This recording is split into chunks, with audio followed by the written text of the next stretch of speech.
Hello friends, Patanjali योग सूत्र पर यह हमारा 7th लेक्चर है।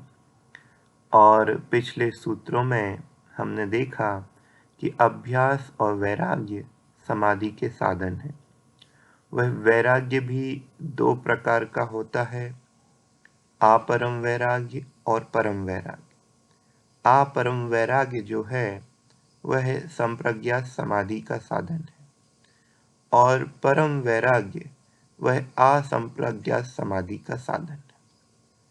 यह जो हमारा 17th नंबर का सूत्र है, इसमें हम पहली संप्रज्ञात समाधि के बारे में देखेंगे।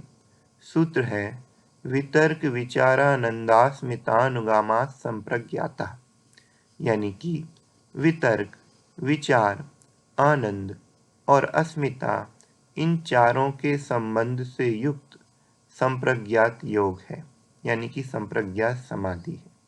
तो इतना तो यहाँ समझ में आया कि जो यह संप्रज्ञात समाधि है इसके 4 स्तर हैं, वितर्क, विचार, आनंद और अस्मिता।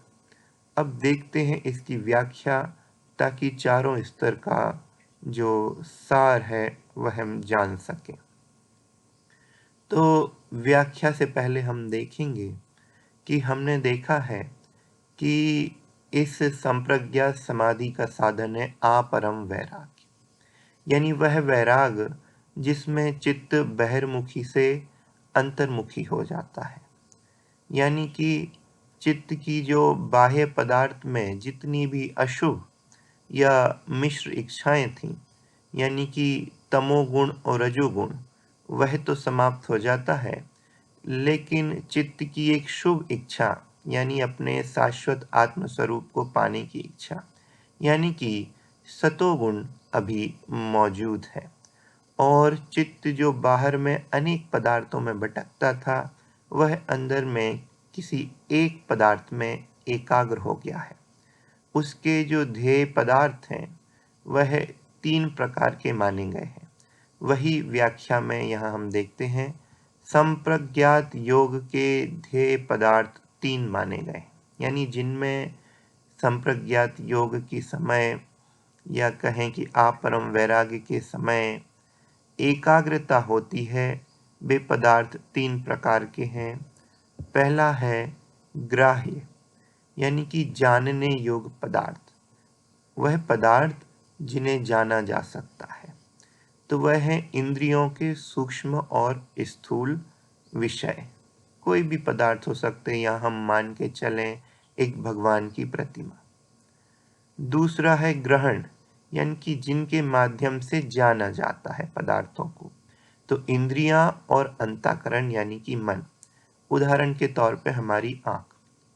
फिर तीसरा है ग्रहीता, यानी बुद्धि के साथ एक रूप हुआ पुरुष, यानी ऐसा आत्मा जो अभी अपने शाश्वत स्वरूप में स्थित नहीं है, जो क्षणिक चित्त के साथ एक रूप है, एकमिक है।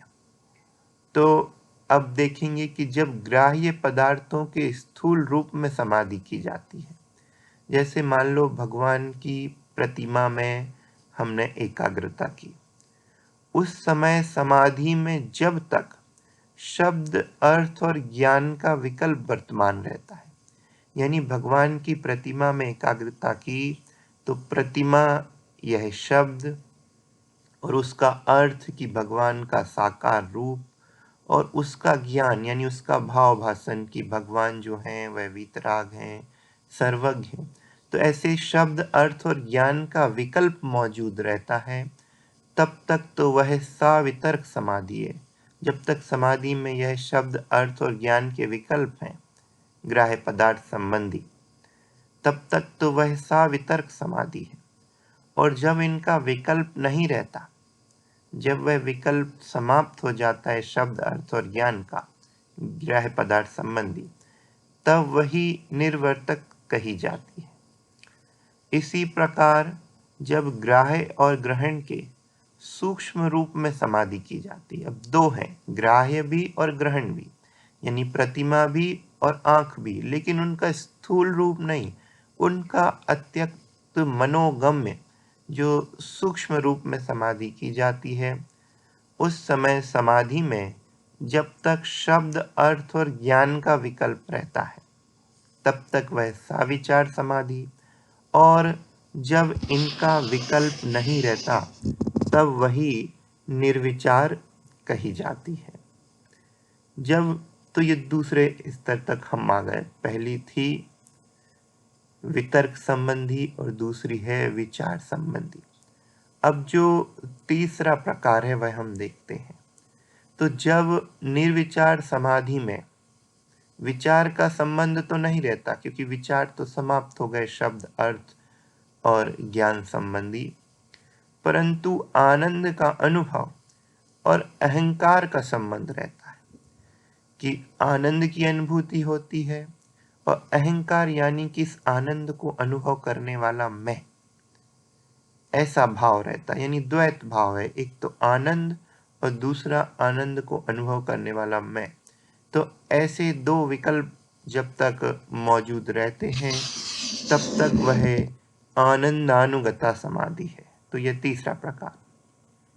और जब उसमें आनंद की प्रतीति भी लुप्त हो जाती है, यानी आनंद तो समाप्त नहीं होता पर आनंद की जो प्रतीति होती थी वह भी लुप्त हो जाती है, सिर्फ मैं हूं ऐसा एक विकल्प ही रहता है, तब वही केवल अस्मितानुगत समझी जाती है। सिर्फ एक मैं हूं ऐसा विकल्प, यही निर्विचार समाधि की निर्मलता है। सिर्फ मैं हूं एक ऐसा विकल्प है, यह संप्रज्ञात योग या संप्रज्ञात समाधि की सर्वोच्च स्थिति है। इसके बाद जो स्थिति बनेगी वह असंप्रज्ञात समाधि की बनेगी, क्योंकि यहाँ तक मैं हूँ ऐसा एक भाव मौजूद है, यानी कि आत्मा अभी भी क्षणिक वृत्ति के साथ एकमेक है, अभी अपने शाश्वत स्वरूप में स्थित नहीं है। मैं हूँ ऐसे एकमेक है, ऐसे विकल्प के साथ एकमेक है। तो जो हमारा अब अगला है वह है असंप्रज्ञात समाधि।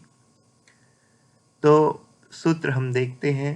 विराम प्रत्ययाभ्यास पूर्वः संस्कार शेषोन्यः।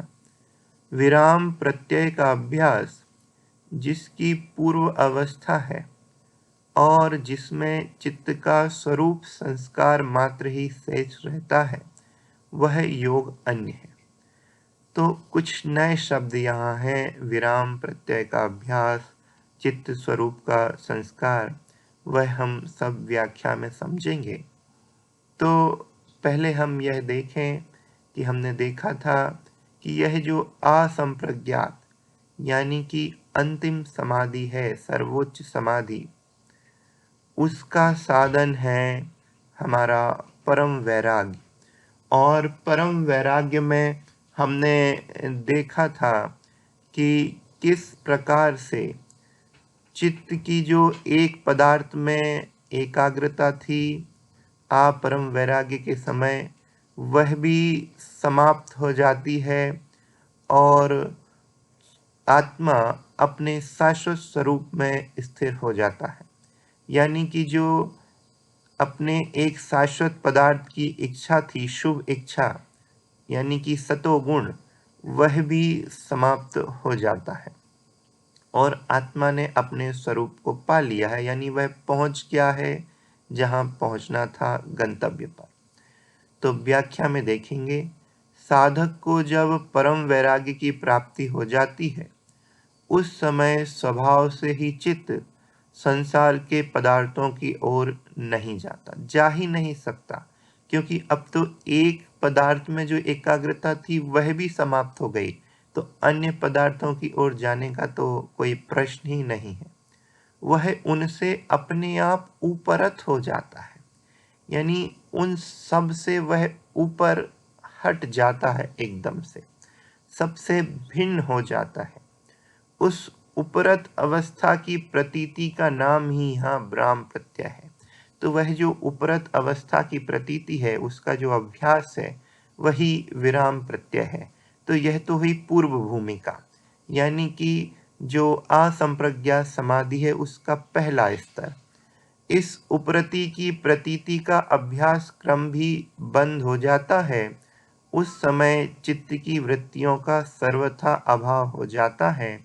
केवल मात्र अंतिम उपरत अवस्था के संस्कारों से युक्त चित्त रहता है। अब यह है असंप्रज्ञात समाधि का दूसरा स्तर, कि जब वह उपरति की प्रतीति का अभ्यास क्रम भी बंद हो जाता है, यानी जो यह विराम प्रत्यय था उसका अभ्यास क्रम भी बंद हो जाता है और चित्त की वृत्तियों का सर्वथा अभाव हो गया। बस एक जो अंतिम अभ्यास था उपरत अवस्था का, उसका संस्कार मात्र चित्त में रह जाता है।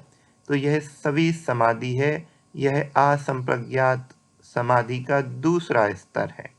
अब क्या होता है कि फिर निरोध संस्कारों के क्रम की समाप्ति होने से, यानी जो यह उपरत अवस्था के अभ्यास का अंतिम अभ्यास का, यानी कि अंतिम विराम प्रत्यय का जो संस्कार एक शेष था, वह संस्कार भी क्या हो गया, समाप्त हो गया। यानी चित्त का जो एक अंतिम संस्कार था वह भी समाप्त हो गया और वह चित्त अपने कारण में लीन हो गया, यानी चित्त अब विलुप्त हो गया। अतः प्रकृति के संयोग का अभाव हो जाने पर अब प्रकृति का जो एक संस्कार, चित्त को ही हमने प्रकृति कहा था, क्यों कहा था वह भी हमने देखा था। तो अब चित्त का आखिरी संस्कार भी समाप्त हो गया, तो प्रकृति का संयोग का टोटल यहाँ पर अभाव हो गया है। और ऐसा हो जाने पर दृष्टा की अपने स्वरूप में स्थिति हो जाती, यानी जो परम लक्ष्य था अपने शाश्वत स्वरूप में स्थित होने का, क्षणिकता का संपूर्ण विलुप्तिकरण होने का, वह प्राप्त हो गया। इसी को असंप्रज्ञात योग, निर्वीज समाधि, बीज रहित, यानी संस्कार भी अभी तो शेष नहीं चित्त का, क्योंकि सबीज में संस्कार शेष था, वह दूसरा स्तर था। तो यहाँ पर हमने देखा तीसरा स्तर और अंतिम स्तर की असंप्रज्ञात समाधि या कहें निर्वीज समाधि और कैवल्य अवस्था आदि नामों से कहा गया है, जो योग का परम लक्ष्य है, जिस लक्ष्य के लिए योग की साधना की जाती है। तो यहाँ पर हमारी ये दो सूत्र जो कि अत्यधिक गूढ़ और अत्यधिक महत्वपूर्ण थे, उनको हमने समझा। आगे के सूत्र हैं उनको हम अगले लेक्चर्स में समझेंगे।